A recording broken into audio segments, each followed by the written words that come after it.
Hi ಎಲ್ರಿಗೂ ನಮಸ್ಕಾರ. ಎಲ್ಲರೂ ಹೇಗಿದ್ದೀರಾ? ನಾನು ಚೆನ್ನಾಗಿದ್ದೀನಿ. ಹಾಗೆಯೇ ಇವತ್ತಿನ ಒಂದು ಬ್ಲಾಗಲ್ಲಿ ನೀವು ಎಲ್ಲರೂ ಕೂಡ ಕೇಳಿರೋಂತಹ ಕ್ವಶನ್ಸ್ಗಳು ಮತ್ತು ಒಬ್ರಿಗೊಬ್ರು ರಿಪೀಟ್ ಮಾಡಿರೋಂತಹ ಕ್ವಶನ್ಸ್ಗಳನ್ನ ನಾನು ಇವತ್ತು ನೋಡಿ ಎಲ್ಲ ಇದರಲ್ಲಿ ಫುಲ್ ಬರ್ಕೊಂಡ್ಬಿಟ್ಟು ಯಾರ್ಯಾರೆಲ್ಲ ಏನೇನು ಕೇಳಿದ್ದೀರಾ ರಿಪೀಟ್ ಎಲ್ಲನೂ ಒಂದೇ ಸಲ ಹೇಳ್ತೀನಿ. ಕೆಲವೊಂದು ಬಿಟ್ಟೋಗಿದೆ, ಅದನ್ನು ಏನಾದರೂ ಬಿಟ್ಟೋಗಿರೋಂತಹ ಕ್ವಶನ್ಸ್ ಏನಾದರೂ ಇದ್ದರೆ ಇದೇ ಒಂದು ವಿಡಿಯೋ ಕೆಳಗಡೆ ಕಾಮೆಂಟ್ ಮಾಡಿ, ಸರಿನಾ? ಅದಕ್ಕೆ ನಾನು ರೆಸ್ಪಾನ್ಸ್ ಮಾಡ್ತೀನಿ. ಹಾಗೆಯೇ ಕೆಲವೊಂದು ಇಂಪಾರ್ಟೆಂಟು ಏನು ಕ್ವಶನ್ಸ್ನ ಕೇಳಿದ್ದೀರಾ ಅದನ್ನು ನಾನು ಇವತ್ತು ಎಕ್ಸ್ಪ್ಲೈನ್ ಮಾಡ್ತೀನಿ. ತುಂಬ ಜಾಸ್ತಿ ಕ್ವಶನ್ಸು ಅದೆಲ್ಲನೂ ಕೂಡ ಅಷ್ಟೇ ಎಷ್ಟೋ ಜನಕ್ಕೆ ಬರ್ತಾ ಇರುತ್ತೆ. ನನಗೇನು ಅಷ್ಟು ಬಂದಿಲ್ಲ, ನಾನೇನು ದೊಡ್ಡ ಯೂಟ್ಯೂಬರ್ ಅಲ್ಲ. ಹಂಗಾಗಿ ಒಂದು ತಕ್ಕ ಮಟ್ಟಿಗೆ ಬಂದಿರೋ ಅಷ್ಟಾದ್ರೂ ನಾನು ಆನ್ಸರ್ ಅಂದರೆ ಉತ್ತರ ಕೊಡಲೇಬೇಕು. ಹಂಗಾಗಿ ಇವತ್ತು ಕೊಡ್ತೀನಿ. ಚೋಟುನ ಮಲಗಿಸ್ಬಿಟ್ಟು ಇವಾಗ ನಾನು ವಿಡಿಯೋಗೆ ಉತ್ತರ ಕೊಡೋಣ, ಅಂದರೆ ಕ್ವಶನ್ಸ್ಗಳಿಗೆ ಉತ್ತರ ಕೊಡೋಣ ಅಂತ ಅಂದ್ಬಿಟ್ಟು ಕೂತ್ಕೊಂಡಿದ್ದೀನಿ. ಸರಿ, ಇವಾಗ ಉತ್ತರ ಕೊಡೋ ಟೈಮು. ಹಾಗೆಯೇ ಯಾರೆಲ್ಲ ಚಾನಲ್ನ ನೋಡ್ತಾ ಇದ್ದೀರಾ ಸಬ್ಸ್ಕ್ರೈಬ್ ಮಾಡ್ಕೊಂಡಿಲ್ಲ ಅಂದರೆ ಪ್ಲೀಸ್ ಸಬ್ಸ್ಕ್ರೈಬ್ ಮಾಡಿಕೊಂಡು ಲೈಕ್ ಮಾಡಿ. ನಿಮ್ಮ ಫ್ರೆಂಡ್ಸು ಫ್ಯಾಮಿಲಿ ಮೆಂಬರ್ಸ್ಗೂ ಕೂಡ ಶೇರ್ ಮಾಡಿ, ಅವರು ಕೂಡ ನೋಡಿ ಚಾನಲ್ಗೆ ಸಪೋರ್ಟ್ ಮಾಡಲಿ. ನಮ್ಮನೆಯವ್ರು ತಿಂಡಿ ತಿಂದ್ಕೊಂಡು ಡ್ಯೂಟಿಗೆ ಹೋಗಾದ್ಮೇಲೆ ನಾನು ಇವಾಗ ವಿಡಿಯೋನ ಶೂಟ್ ಮಾಡ್ಕೊಳ್ತಾ ಇದ್ದೀನಿ. ಹಾಗೆಯೇ ಇಲ್ಲಿ ಸ್ವಲ್ಪ ಕೆಳಗಡೆ ಮೇಲೆ ನಾಯಿ ಇದೆ, ನಾಯಿ ಬಗ್ಳುತ್ತಾ ಇದೆ. ಅದಾದಮೇಲೆ ಇಲ್ಲೇ ರೋಡಲ್ಲಿ ಸರ್ಕಲಲ್ಲಿ ಏನೋ ಫಂಕ್ಷನು ಅಂತಲೇ ಏನೋ, ಅಂದರೆ ಈಗ ರಾಜಕೀಯ ಎಲೆಕ್ಷನ್ನಿಂದು ಸ್ವಲ್ಪ ಏನೋ ಕ್ಯಾಂಪಸ್ ಏನೋ ಮಾಡ್ತಾಯಿದ್ದಾರೆ. ಹಂಗಾಗಿ ಸ್ವಲ್ಪ ಡಿಸ್ಟರ್ಬೆನ್ಸ್ ಇದೆ. ಹಂಗಾಗಿ ಸ್ವಲ್ಪ ಒಂದೊಂದು ಸಲ ವೀಡಿಯೋದಲ್ಲಿ ಆ ಥರ ಸೌಂಡ್ ಕೇಳಿಸ್ಬೋದು. ಸ್ವಲ್ಪ ಬೋರ್ ಅಂತ ಅನಿಸಿದ್ರೆ ಸ್ಕಿಪ್ ಮಾಡಿಬಿಡಿ. ಹಾಗೆಯೇ ಇವಾಗ ಫಸ್ಟ್ ಕ್ವಶನ್ನು ನಾನು ಹೇಳ್ತೀನಿ. ಅಂದರೆ ಊರಿಗೆಲ್ಲನೂ ಹೋಗಿ ಬಂದಿದ್ದು ಅದೆಲ್ಲನೂ ಕೂಡ ಆದಷ್ಟು ತೋರಿಸಿದ್ದೀನಿ. ಅದ್ರ ಬಗ್ಗೆ ಏನಾದರೂ ಒಂಚೂರು ಇದ್ದರೆ ಹೇಳ್ಕೊಳ್ತೀನಿ. ಈ ವಿಡಿಯೋ ನಿಮ್ಗೇನಾದರೂ ಅಯ್ಯೋ ಇದೇನೋ ಅದೇನೋ ತರಲೆ ಪುರಾಣ ಹೊಡಿತಾರಲ್ವ ಹಂಗೆ ಹೊಡಿತವ್ರೆ ಅಂತ ಏನಾದರೂ ನಿಮ್ಮ ಮನಸ್ಸಲ್ಲಿ ಏನಾದರೂ ಅನಿಸಿದ್ರೆ ದಯವಿಟ್ಟು ವಿಡಿಯೋ ನೋಡ್ಕೋಬೇಡಿ, ಸ್ಕಿಪ್ ಮಾಡಿಬಿಡಿ. ಯಾರಿಗೆಲ್ಲ ನಿಮ್ಮ ಕ್ವಶನ್ಸ್ಗೆಲ್ಲ ಆನ್ಸರ್ ಬೇಕು ಅನ್ನೋರು ಯಾರೆಲ್ಲ ಇದ್ದೀರಾ ಅವ್ರು ಬೇಕಾದರೆ ನೋಡಿ, ಸ್ಕಿಪ್ ಮಾಡ್ತಾರೆ, ಸರಿನಾ? ತೀರಾ ಫೋರ್ಸ್ ಮಾಡೋಕ್ಕೋಗಲ್ಲ. ಕ್ವಶನ್ಸಿಗೆ ಆನ್ಸರ್ ಮಾತ್ರ ಮಾಡ್ತೀನಿ ಈ ವಿಡಿಯೋದಲ್ಲಿ, ಬೇರೆ ಏನು ಮಾಡೋಕ್ಕೋಗಲ್ಲ. ಬೇಜಾರು ಮಾಡ್ಕೊಬಿಡಿ ಯಾರೂ. ವಿಡಿಯೋದಲ್ಲಿ ಬೇರೆ ವಿಡಿಯೋದಲ್ಲಿ ಬ್ಲಾಗಲ್ಲೇ ಹೇಳ್ಬೋದಾಗಿತ್ತು, ಬಟ್ ಬ್ಲಾಗಲ್ಲಿ ನಾನು ಕಂಟೆಂಟ್ ಇಟ್ಕೊಂಡು ವೀಡಿಯೋಸ್ ಮಾಡ್ಕೊಂಡಿರ್ತೀನಿ ನನ್ನ ಕೆಲಸ ಕಾರ್ಯಗಳನ್ನ. ಅದರಲ್ಲಿ ಈ ಕ್ವಶನ್ಸ್ಗೆ ಆನ್ಸರ್ ಮಾಡ್ತಾ ಹೋದರೆ ಕಂಟೆಂಟ್ ಇರೋ ಕೆಲಸಗಳನ್ನ ಮಾಡೋದ್ರ ಬಗ್ಗೆ ಎಕ್ಸ್ಪ್ಲೈನ್ ಮಾಡೋದಕ್ಕೆ ಟೈಮ್ ಸಿಗಲ್ಲ. ಹೀಗಾಗಿ ಇದನ್ನೇ ಸಪ್ರೇಟ್ ಮಾಡಿ ವಿಡಿಯೋನ ಮಾಡ್ತಾಯಿದ್ದೀನಿ. ಹಾಗೆಯೇ ಬನ್ನಿ ಇವತ್ತಿಂದು ಏನು ಎತ್ತ ಅಂತ ಅಂದ್ಬಿಟ್ಟು ಹೇಳ್ತೀನಿ. ಫಸ್ಟ್ ಕ್ವಶನು, ನಿಮ್ಮ ಮಾವ ಹೇಗೆ ತೀರ್ಕೊಂಡ್ರು ಡೀಟೇಲಾಗಿ ಹೇಳಿ, ಅದ್ರ ಬಗ್ಗೆ ನೀವು ಕ್ಲಾರಿಟಿ ಕೊಟ್ಟಿಲ್ಲ ಅನ್ನೋದನ್ನು ಕಮೆಂಟ್ ಮಾಡಿದ್ದಾರೆ. ಹಾಗಾಗಿ ಅದ್ರ ಬಗ್ಗೆ ಫಸ್ಟು ನಾನು ಹೇಳೋಣ ಅಂತ ಅಂದ್ಬಿಟ್ಟು ಮಾತಾಡ್ತಾ ಇದ್ದೀನಿ.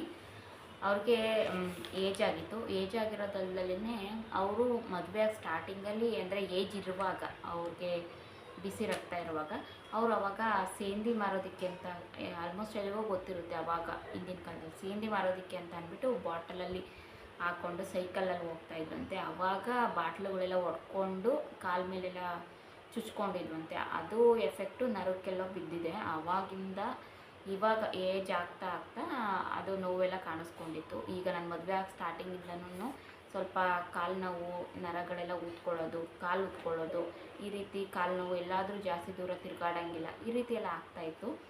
ಹಾಗಾಗಿ ಕಾಲು ಒಂದು ಅವರಿಗೆ ಸ್ವಲ್ಪ ಪ್ರಾಬ್ಲಮ್ ಆಯಿತು.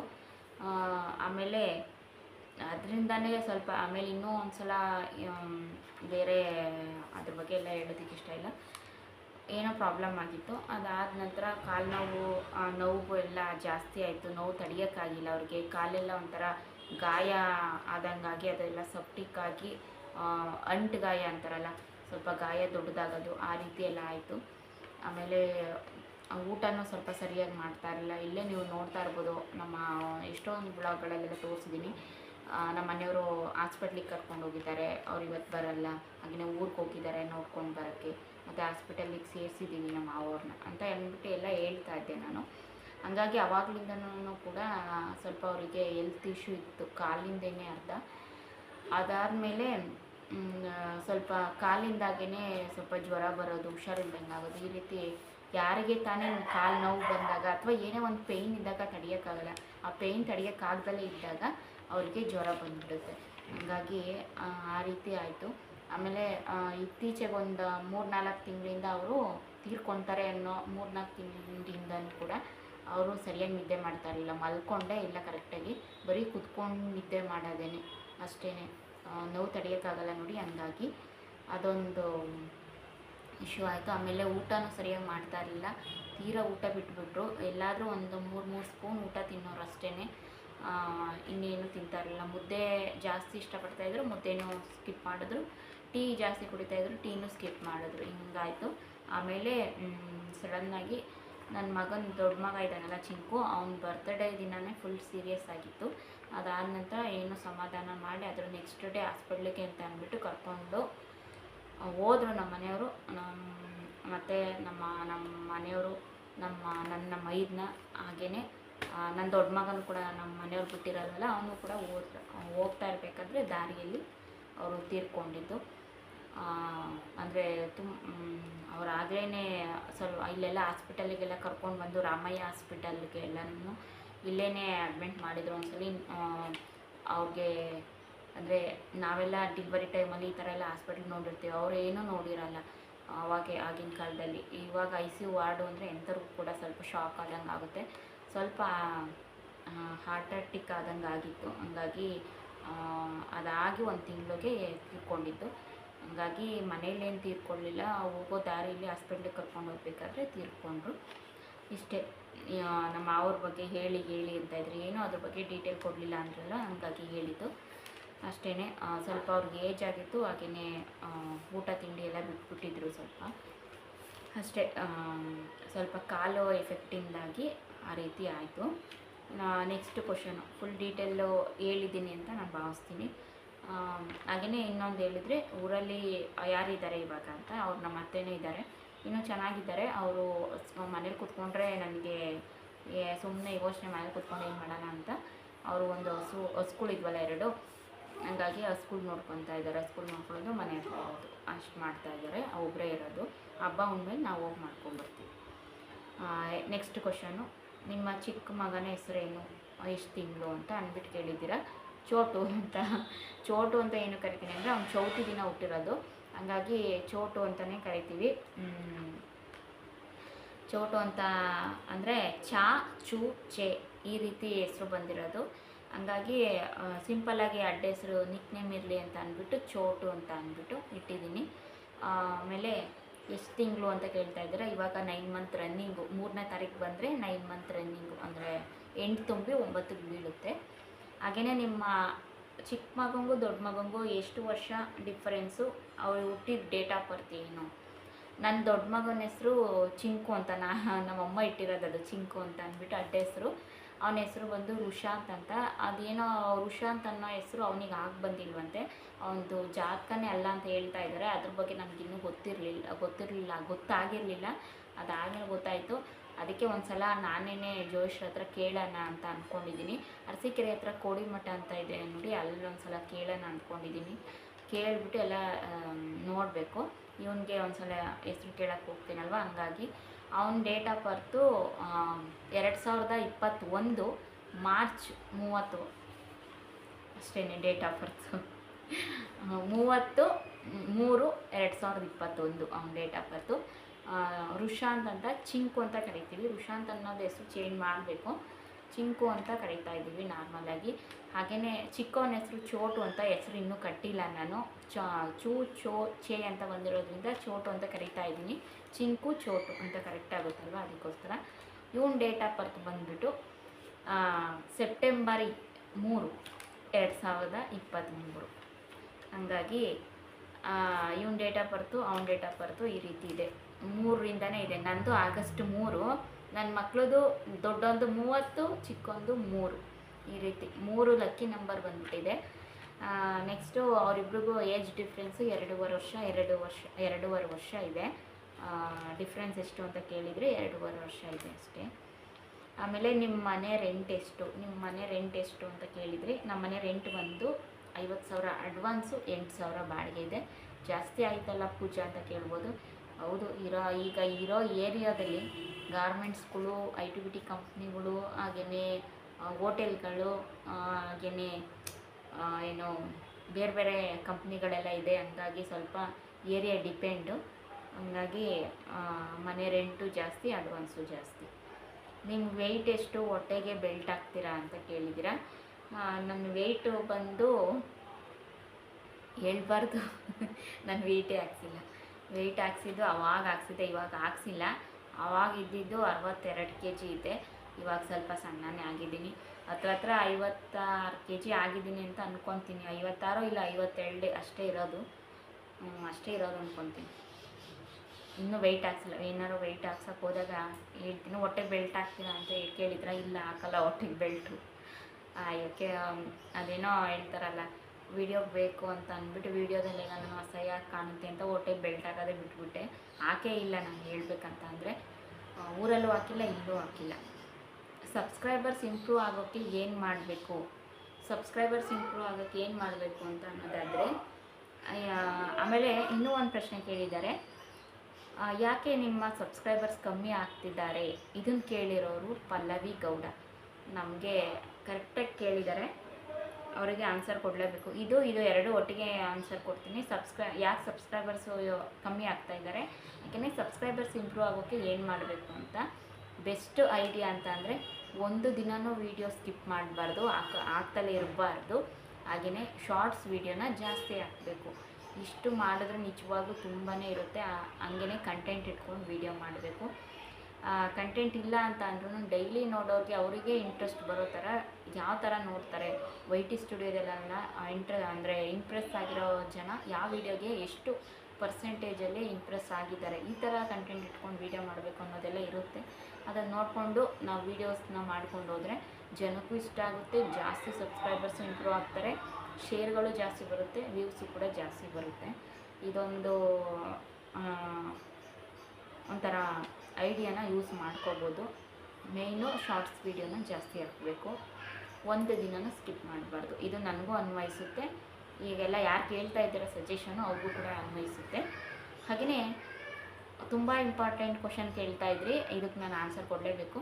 ಯೂಟ್ಯೂಬ್ ಪೇಮೆಂಟ್ ಮಂತ್ಲಿ ಬರುತ್ತಾ? ಅದನ್ನು ಏನು ಮಾಡ್ತಾರೆ, ಹೇಗೆ ಸೇವ್ ಮಾಡ್ತೀರಾ ಅಂತ ಇದನ್ನು ಕೇಳಿದರೆ ನಂದು ಲೈಫ್ ಸ್ಟೈಲ್ಸ್ ಅವರು ಜಾಸ್ತಿ ಕೇಳ್ತಾ ಇರೋದೇ ಇವರು.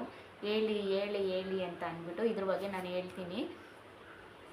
ಯೂಟ್ಯೂಬ್ ಪೇಮೆಂಟ್ ಮಂತ್ಲಿ ಅಂತೂ ಬರಲ್ಲ ಫ್ರೆಂಡ್ಸ್. ಎಷ್ಟು ಬರುತ್ತೆ ಏನು ಅಂತ ಅಂದ್ಬಿಟ್ಟು ಏನು ಹೇಳೋಕ್ಕೇ ಆಗಲ್ಲ. ಏನೋ ಒಂದು $100 ಕಂಪ್ಲೀಟ್ ಆದ್ರೇ ಏನೋ ಒಂದು ಖುಷಿ ಅಂತ ಅನಿಸ್ಬೋದು. ನೀವು ನೋಡ್ತಾ ಇದ್ದೀರಾ ಇತ್ತೀಚೆಗೆ ನನ್ನ ವೀಡಿಯೋಸ್ ಎಲ್ಲನೂ ಕೂಡ ಜಾಸ್ತಿ ಆಗ್ತಾನೂ ಇಲ್ಲ, ನನಗೆ ಟೈಮು ಸಿಗ್ತಾ ಇಲ್ಲ, ಹಂಗಾಗಿ ಜಾಸ್ತಿ ಹಾಕೋಕ್ಕೂ ಆಗ್ತಾಯಿಲ್ಲ. ಮಂತ್ಲಿ ಏನು ಬರೋದಿಲ್ಲ. $100 ಕಂಪ್ಲೀಟ್ ಆಗಲ್ಲ. 1-2 ತಿಂಗಳು, ಒಂದೊಂದು ಸಲ 2 ತಿಂಗಳು ಒಂದ್ಸತಿ, ಒಂದೊಂದು ಸಲ 3 ತಿಂಗಳು ಒಂದೊಂದ್ಸಲಿ, 1-2 ತಿಂಗಳು 2 ಸಲ ಬರುತ್ತೆ.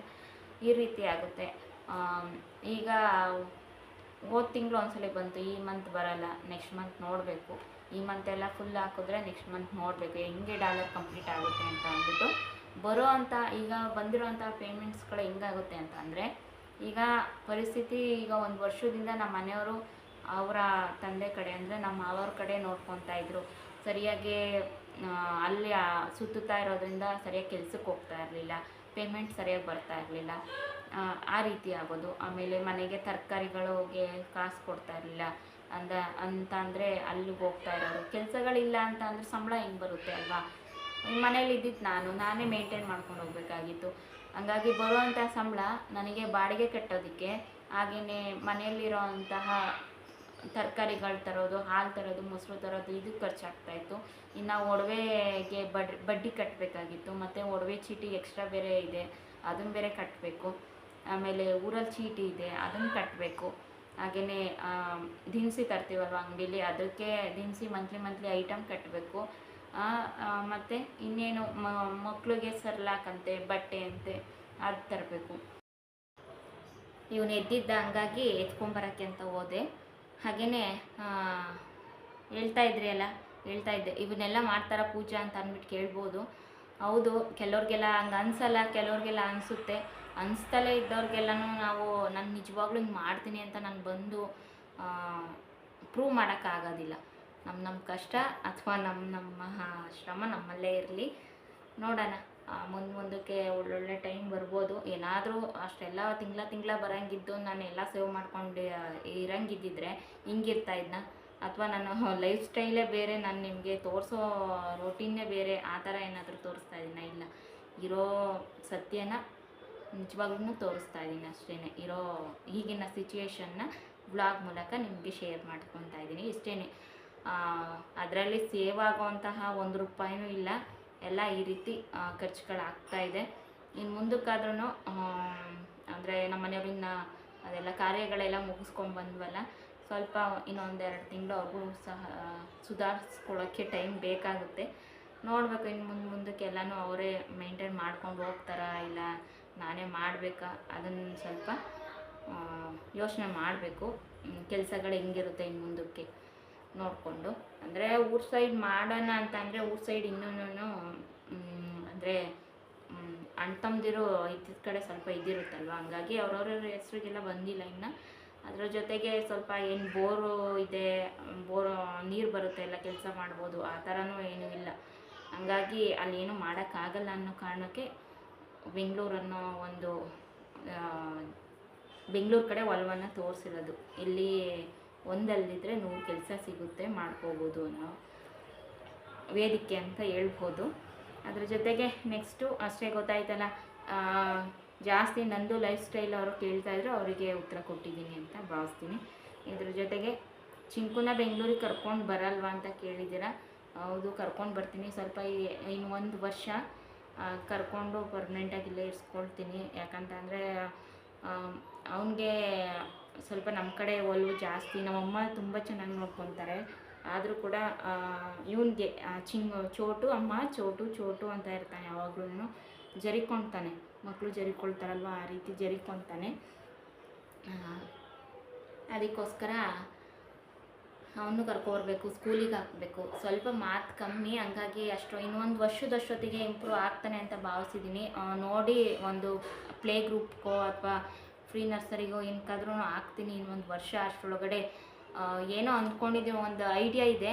ಅದನ್ನು ಮಾಡೋದಕ್ಕಿಂತ ಮಾಡಿಬಿಟ್ಟು ತೋರಿಸಿದ್ರೆ ಒಂದು ನಮಗೆ ಬೆಲೆ ಅಂತ ಹೇಳ್ಬೋದು. ಹೇಳ್ಬಿಟ್ಟು ನಾವು ಮಾಡಲಿಲ್ಲ ಅಂದಾಗ, ಏನೋ ಒಂದು ಕಾರಣ ಬಂತು ಅಂದಾಗ, ಪ್ರಾಬ್ಲಮ್ಸ್ಗಳು ಬಂದು ಅಂದಾಗ ಆಡ್ಕೊಳ್ಳೋ ಜನನೂ ಇರ್ತಾರೆ. ಇವಳು ಬರೀ ಹೇಳೋಳಾದ್ಲು, ಮಾಡೋಕ್ಕಲ್ಲ ಇವಳು ಅನ್ನೋ ಥರ ಭಾವನೆ ಬರುತ್ತೆ ಅವ್ರ ಮನಸ್ಸಲ್ಲಿ. ಬೇಡ, ಮಾಡಿಬಿಟ್ಟೆ ತೋರ್ಸೋಣ. ಹಂಗಾಗಿ ಒಂದು ಗೋಲ್ ಇಟ್ಕೊಂಡಿದ್ದೀನಿ. ಆ ಗೋಲ್ ಇನ್ನೊಂದು ವರ್ಷದಷ್ಟೊತ್ತಿಗೆ ರೀಚ್ ಆಗಬೇಕು ಅಂತ. ರೀಚ್ ಆಗಿಬಿಡ್ತೀನಿ, ಹಾಗೇ ಆಗ್ತೀನಿ. ಆಗಲ್ಲ ಅಂತ ಏನಿಲ್ಲ, ಹಾಗೆ ಆಗ್ತೀನಿ. ಆವಾಗ ನನ್ನ ಮಗನ ಕರ್ಕೊಂಬಂದು ಇಲ್ಲೇ ಬೆಂಗಳೂರಲ್ಲಿ ಸ್ಕೂಲ್ಗೆ ಹಾಕಿ ಇಬ್ಬರೂ ಸಹ ನೋಡ್ಕೊಬೇಕು ಅಂತ ತುಂಬ ಆಸೆ ಇದೆ. ನೋಡ್ಕೊತೀನಿ.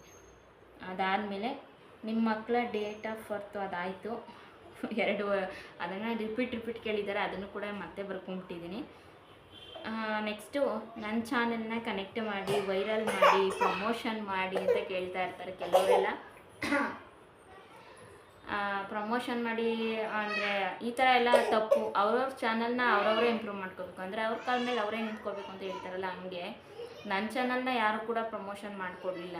ಇಷ್ಟು ಒಂದು 5 ವರ್ಷ 6,000 ಸಬ್ಸ್ಕ್ರೈಬರ್ಸಿಗೆ ಬಂದಿದ್ದೀನಿ ಅಂತ ಅಂದರೆ ಅದು ನಾನೇ ಮಾಡಿದ್ದು, ಅದು ನಾನು ಮಾಡ್ಕೊಂಡಿರೋದು, ನನ್ನ ಶ್ರಮ ಏನಿದೆ ಅದರಿಂದ ಬಂದಿರೋ ಅಂಥದ್ದು. ಹಂಗಾಗಿ ಯಾರಿಗೂ ಪ್ರಮೋಷನ್ ಮಾಡಿಸ್ಕೋಬೇಡಿ. ನಿಮ್ಮ ಚಾನಲ್ನ ಹೇಗೆ ಗ್ರೋತ್ ಮಾಡ್ಕೋಬೇಕು ಅನ್ನೋದು ನಿಮ್ಮಲ್ಲೇ, ನಿಮ್ಮ ಮೈಂಡಲ್ಲಿ ಐಡಿಯಾ ಬರಬೇಕು. ಆ ಥರ ಯೂಸ್ ಮಾಡಿ. ಇನ್ನೊಬ್ಬರ ಮೇಲೆ ಡಿಪೆಂಡ್ ಆಗೋಕ್ಕೆ ಹೋಗ್ಬಿಡಿ. ನಾಳೆ ದಿನ ಎಕ್ಸಾಂಪಲ್ ನನ್ನೇ ಕೊಡ್ತೀನಿ, ಬೇರೆ ಯಾರನ್ನೂ ಕೊಡೋಕ್ಕೆ ಇಷ್ಟ ಇಲ್ಲ. ಎಕ್ಸಾಂಪಲ್ ನನ್ನೇ ಕೊಟ್ಕೊತೀನಿ. ನಾನು ಈ ರೀತಿ ಜನಗಳಿರ್ತಾರೆ ಅಂತ ಹೇಳ್ತೀನಿ. ನಾನು ಪ್ರಮೋಷನ್ ಮಾಡಿಕೊಟ್ಬಿಡೋದು, ನಾಳೆ ದಿನ ನಿಮ್ಮ ಚಾನಲ್ ಇಂಪ್ರೂವ್ ಆಗಿಬಿಡೋದು. ಆವಾಗ ನಾನು ಹೇಳ್ಕೊಳ್ಳೋದು ಅವ್ರ ಪ್ರಮೋಷನ್ ಇಂಪ್ರೂವ್ ಆಗೋಕ್ಕೆ ನಾನೇ ಕಾರಣ ಅಂತ. ಈ ರೀತಿ ಜನಗಳಿರ್ತಾರೆ. ಹಾಗಾಗಿ ಯಾರ ಕೈಲೂ ಕೂಡ ಪ್ರಮೋಷನ್ ಮಾಡ್ಕೋಬೇಡಿ. ನಿಮ್ಮ ಚಾನಲ್ನ ನೀವೇ ಗ್ರೋತ್ ಮಾಡ್ಕೊಳ್ಳಿ. ಅದಕ್ಕೆ ಐಡಿಯಾ ಯೂಸ್ ಮಾಡ್ಕೊಳ್ಳಿ. ಜಾಸ್ತಿ ಸ್ವಲ್ಪ ಅಂದರೆ ಶ್ರೀಮಂತರು ದಾರಿನ ಹುಡುಕಿ. ಶ್ರೀಮಂತರು ಅಂತ ಅಂದರೆ ಹಿಂಗೆ ಅವ್ರ ದಾರಿಲಿ ಅಂದರೆ ಅವ್ರನ್ನ ಹೋಗಿ ಜಾಸ್ತಿ ಇದು ಮಾಡ್ಕೊಳ್ಳೋದು, ಅವ್ರಂಗೆ ಇರಬೇಕು, ಆ ಥರ ಬರಬೇಕು ಮೈಂಡಲ್ಲಿ. ಆದರೆ ಅವರು ಯಾವ ರೀತಿ ಐಡಿಯಾಗಳನ್ನ ಯೂಸ್ ಮಾಡಿದ್ರು, ಅಂದರೆ ಅವರು ಬೆಳೆಯೋದಕ್ಕೆ ಯಾವ ಥರ ಶ್ರಮ ಪಟ್ಟರು, ಯಾವ ಥರ ಐಡಿಯಾಗಳನ್ನ ಯೂಸ್ ಮಾಡಿದ್ರು, ಅಂದರೆ ಒಳ್ಳೆ ದಾರಿನ ಯೂಸ್ ಮಾಡ್ಕೊಳ್ಳಿ. ಆ ಥರ ಸ್ವಲ್ಪ ಐಡಿಯಾಗಳನ್ನ ಯೂಸ್ ಮಾಡಿ ಅಂತಂಥ ಜನಗಳನ್ನ, ಅಂದರೆ ಶ್ರೀಮಂತಿಕೆ ಅಂದರೆ ಕಷ್ಟಪಟ್ಟು ಬೆಳೆದಿರ್ತಾರಲ್ವ ಅಂಥ ಜನಗಳನ್ನ ಅಂದರೆ ಸ್ನೇಹಿತರನ್ನ ಮಾಡ್ಕೊಳ್ಳಿ. ಯಾಕಂತಂದರೆ ನಾಳೆ ದಿನ ನಿಮ್ಮ ಲೈಫಲ್ಲೂ ಕೂಡ ನಾನು ಹೆಂಗೆ ಸಾಧನೆ ಮಾಡಬೇಕು ಅನ್ನೋದು ಐಡಿಯಾಗಳು ಬರುತ್ತೆ ಅವರಿಂದ. ಹಾಗಾಗಿ ಸುಮ್ಮನೆ ನಾವು ಒಬ್ಬರೇ ಮೂಲೆಯಲ್ಲಿ ಕೂತ್ಕೊಂಡು ಥಿಂಕ್ ಮಾಡಿದ್ರೆ ಏನೂ ಬರೋದಿಲ್ಲ. ಹಾಗೆಯೇ ನೀವು ಲಾಸ್ಟು ಕ್ವಶನ್ಸು, ಇನ್ನೂ ಏನಾದರೂ ಕ್ವಶನ್ಸ್ಗಳು ಬಿಟ್ಟೋಗಿದ್ರೆ ನನಗೆ ಕಮೆಂಟ್ ಮಾಡಿ, ರಿಪ್ಲೈ ಮಾಡ್ತೀನಿ. ನೀವು ಲಾಂಗ್ ವಿಡಿಯೋನ ಪೋಸ್ಟ್ ಮಾಡಿ ನಮ್ಗೆ ಇಷ್ಟ ಆಗುತ್ತೆ ಅಂತ ಅಂದ್ಬಿಟ್ಟು ಕಮೆಂಟ್ ಮಾಡಿದ್ದೀರಾ. ನಿಮಗೆ ಇಷ್ಟ ಆಗುತ್ತೆ ಅಂತ ಅಂದರೆ ನಾನು ಮಾಡೋಕ್ಕೆ ರೆಡಿ. ಕೆಲವ್ರಿಗೆಲ್ಲ ಲಾಂಗ್ ವಿಡಿಯೋ ನೋಡ್ಕೊಂಡು ಕೂತ್ಕೊಳ್ಳೋಷ್ಟು ಪುರ್ಸೊತ್ತಿರಲ್ಲ ಅಂತ ಅಂದ್ಕೊತೀನಿ. ಬಟ್ ಕೆಲವ್ರಿಗೆ ಲಾಂಗ್ ವಿಡಿಯೋ ನೋಡೋದಕ್ಕೆ ನನ್ನದು ಇಷ್ಟ ಆಗುತ್ತೆ. ಹಾಗಾಗಿ ನಾನು ಲಾಂಗ್ ವಿಡಿಯೋ ಮಾಡೋದಕ್ಕೆ ಟ್ರೈ ಮಾಡ್ತೀನಿ, ಸರಿನಾ? ಅಷ್ಟೇ. ನಿಮಗೆ ಇನ್ನೇನಾದರೂ ಕ್ವಶನ್ಸ್ಗೆ ಏನಾದರೂ ಆನ್ಸರ್ ಬೇಕಿದ್ದರೆ ನನಗೆ ಕಮೆಂಟ್ ಮಾಡಿ. ಇದೇ ವಿಡಿಯೋ ಕೆಳಗೆ ನಾನು ರಿಪ್ಲೈ ಮಾಡ್ತೀನಿ, ಅಲ್ಲಲ್ಲೇ ರಿಪ್ಲೈ ಮಾಡ್ತೀನಿ. ಲೇಟಾದರೂ ಪರವಾಗಿಲ್ಲ, ರಿಪ್ಲೈ ಮಾಡ್ತೀನಿ. ಹಾಗೆಯೇ ಛೋಟು ಅಲ್ಲಿ ನೋಡಿ, ಅಲ್ಲಿ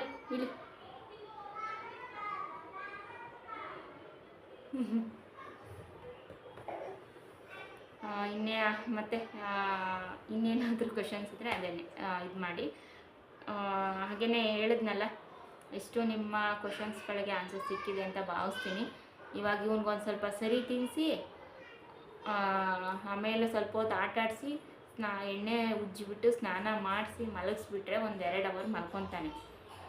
ಆಮೇಲೆ ಸ್ವಲ್ಪ ಕೆಲಸಗಳಿವೆ ಮಾಡ್ಕೋಬೇಕು. ಸದ್ಯಕ್ಕೆ ಇವನು ಎದ್ದಿರೋವರೆಗೂ ಏನು ಮಾಡ್ಕೊಳಕ್ಕಾಗಲ್ಲ. ಊರಿಗೆ ಹೋಗಿ ಬಂದು ಕೈ ರೂಢಿ ಆಗಿಬಿಟ್ಟಿದ್ದಾನೆ. ಹಂಗಾಗಿ ನಾನು ಎಲ್ಲೂ ಆ ಕಡೆ ಈ ಕಡೆ ಹೋಗಂಗಿಲ್ಲ. ಅವನನ್ನು ಬಿಟ್ಬಿಟ್ಟು ಅಂತ ಬಡ್ಕೊತಾನೆ. ಈ ರೀತಿ ಆಗ್ಬಿಟ್ಟಿದ್ದಾನೆ. ಮಕ್ಕಳು ಅವಾಗೆಲ್ಲ ಚೆನ್ನಾಗಿ ಆಡಿಕೊಂಡು ಎಲ್ಲನೂ, ಇವಾಗ ಕೈ ರೂಢಿ ಆಗಿರೋದಕ್ಕೂ ಅದಕ್ಕೂ ಊರಲ್ಲಿ. ಆಮೇಲೆ ಇನ್ನೂ ಒಂದು ಕ್ವಶನ್ ಐತೆ, ನಿಮ್ಮ ಮಗ ಸಣ್ಣ ಆಗಿಬಿಟ್ಟಿದ್ದಾನಲ್ವಾ ಅಂತ ಅಂದ್ಬಿಟ್ಟು. ಊರಿಗೆ ಹೋಗಿ ಬಂದಮೇಲೆ ನಿಮ್ಮ ಮಗ ಸಣ್ಣ ಆಗಿದ್ದಾನಲ್ವಾ ಅಂತ. ಹೌದು, ಸಣ್ಣ ಆಗಿಬಿಟ್ಟಿದ್ದಾನೆ. ಅಂದರೆ ಅಲ್ಲಿ ಕೆಲಸಗಳಿತ್ತು. ಅವರು ತವ್ರ ಮನೆ ದೀಪ ನೋಡೋವ್ರಿಗೂ ಏನು ಕೆಲಸ ಮಾಡಬಾರ್ದು ಅಂತ ಇರುತ್ತಲ್ವ. ಹಂಗಾಗಿ ನಾನೇ ಮಾಡ್ಕೊತಾ ಇದ್ದೆ. ಮತ್ತೆ ಅಥವಾ ಇವನ್ನ ಎಲ್ಲ ತಿನ್ನಿಸಿ ರೆಡಿ ಮಾಡಿ ಅವ್ರ ಹತ್ರ ಕೊಡ್ತಾಯಿದ್ದೆ. ಹಂಗಾಗಿ ಎತ್ಕೊಂಡು ರೂಢಿ ಮಾಡಿ ಇವಾಗ ಇಲ್ಲಿ ನನಗೆ ಟಾರ್ಚರ್ ಕೊಡ್ತಾ ಇದ್ದಾನೆ.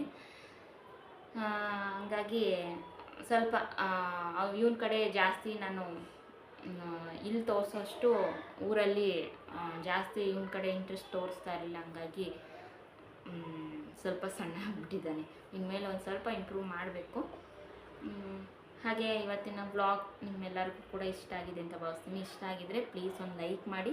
ಹಾಗೆಯೇ ಚಾನಲ್ನ ಯಾರೆಲ್ಲ ನೋಡ್ತಾ ಇದ್ದೀರಾ ಪ್ಲೀಸ್ ಸಬ್ಸ್ಕ್ರೈಬ್ ಮಾಡಿಕೊಂಡು ಸಪೋರ್ಟ್ ಮಾಡಿ. ಓಕೆ, ಹೋಗಿ ಬರಲ್ಲ ಶೋಟು, ಬಾಯ್ ಮೇಡಮ್. ಹೇ ಅಲ್ಲಿ ಅಲ್ಲಿ ಬಾಯ್ ಬಾಯ್, ಟಾಟಾ. ಇಲ್ಲಿ ಬಾಯ್.